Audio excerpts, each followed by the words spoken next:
So, hi everyone. So, I'm the student from Summer University. My name is Wu Jinyi. So, today we will talk about how we can leverage social media for business innovation. So, today, social media platforms are a part of a life that allow us to connect with the world. So, there are numerous global social media platforms such as Facebook, Instagram, Twitter, YouTube, and others that we engage with on a daily basis, leaving our digital footprints everywhere. So, for example, we like content that interests us, share, retweet content that we find funny, and also comment with our opinion. So, these digital footprints that we leave provide businesses with an abundance of social media data. There is a phrase that says that the data is the new gold.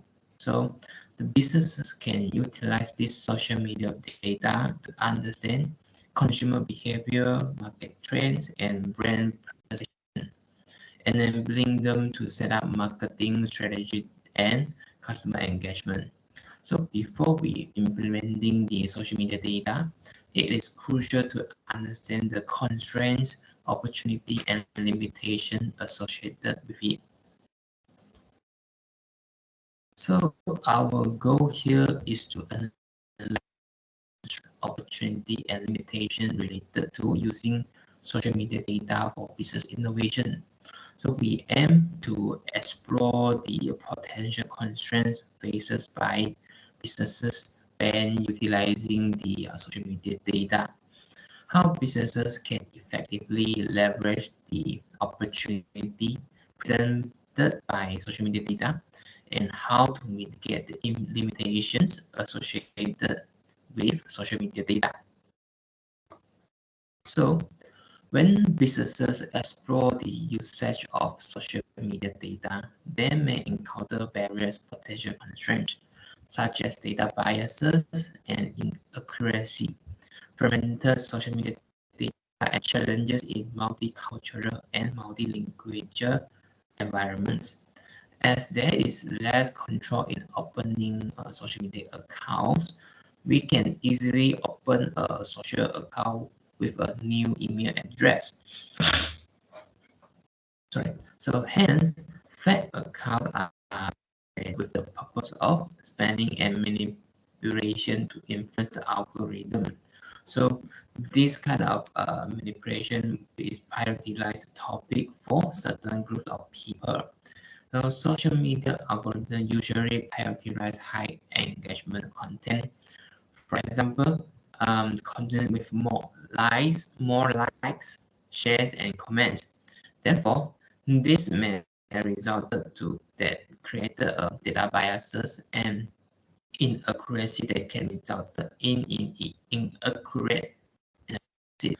Besides that, because there are many different social media platforms, the data is fragmented and come in various formats. So, and also each platform also has its own way that user interact and express their feelings. So, which make it hard to get all the information together. Another constraint is that the diversity in multicultural and multilingual environments, where there are varied cultures, language, preference, and also the behaviors. For example, like in Malaysia, it's commonly we come with a mixed multiple languages in one sentence, which pose a challenge in understanding the sentiments from social media data. So beside the constraint, actually the social media also offer many opportunity.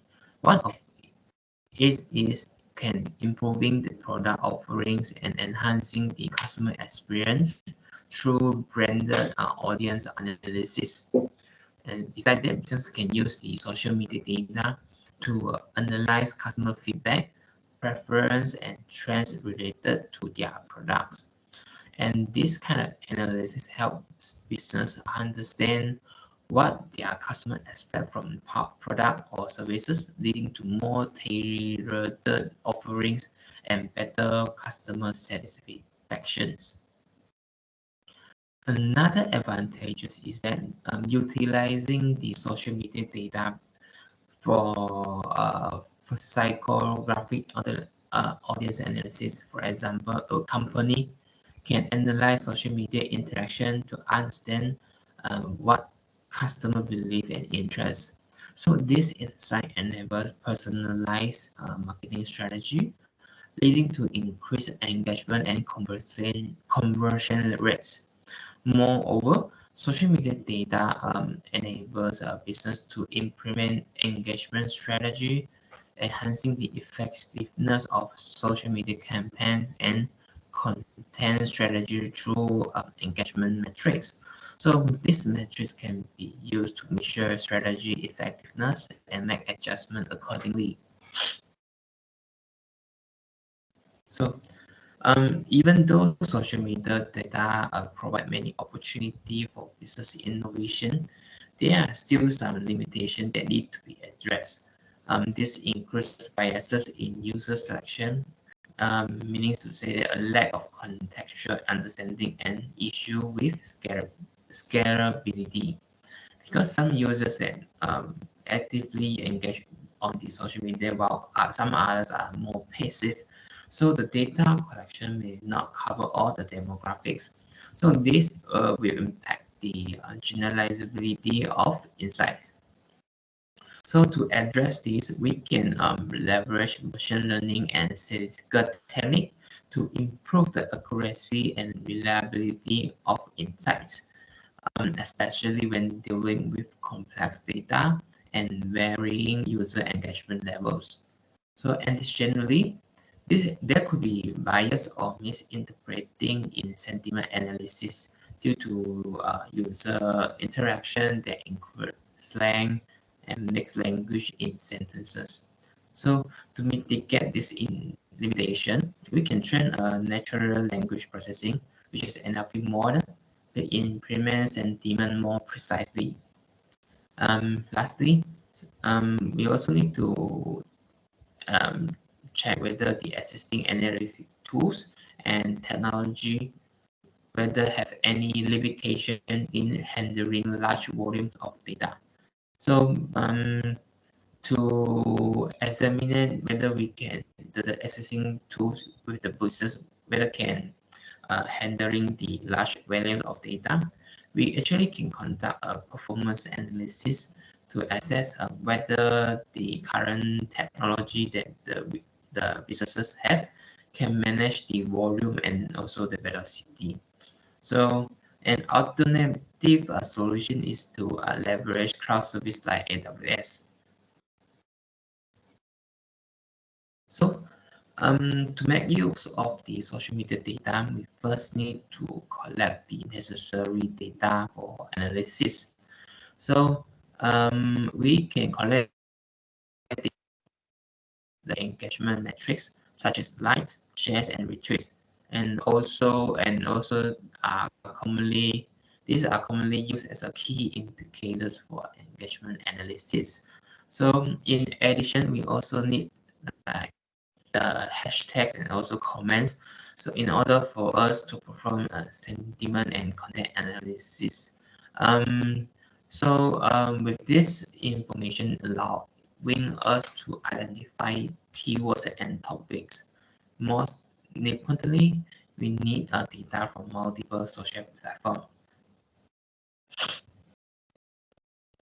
So after we collecting the data, the next step is to perform data quality checks and then proceed with cleaning and pre-processing.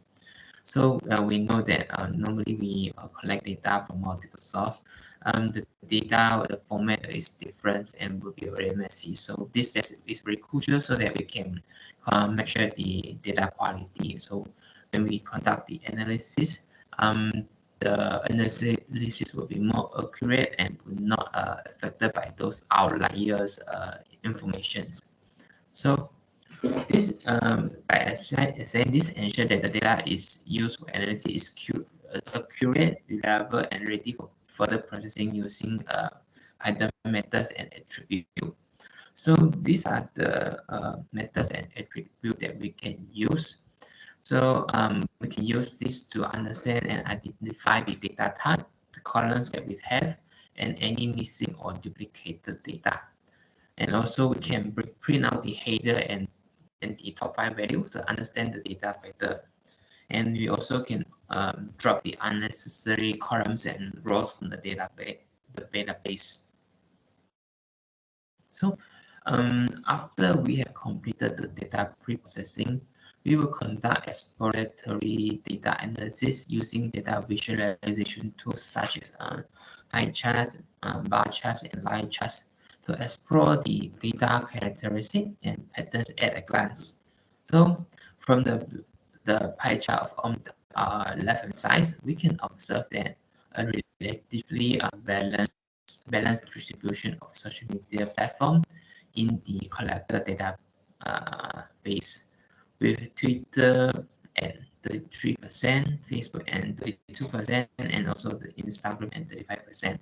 So additionally, it's not worth the Instagram has more likes than the other platforms. This suggests that the users are more active on Instagram, indicating a high level of engagement on their platform. So, in addition, we can using a line chart in the and allow us to perform the trend analysis to identify changes and performance over the time. So from the chart above, we can notice that the cumulative likes have been increasing exponentially in recent years.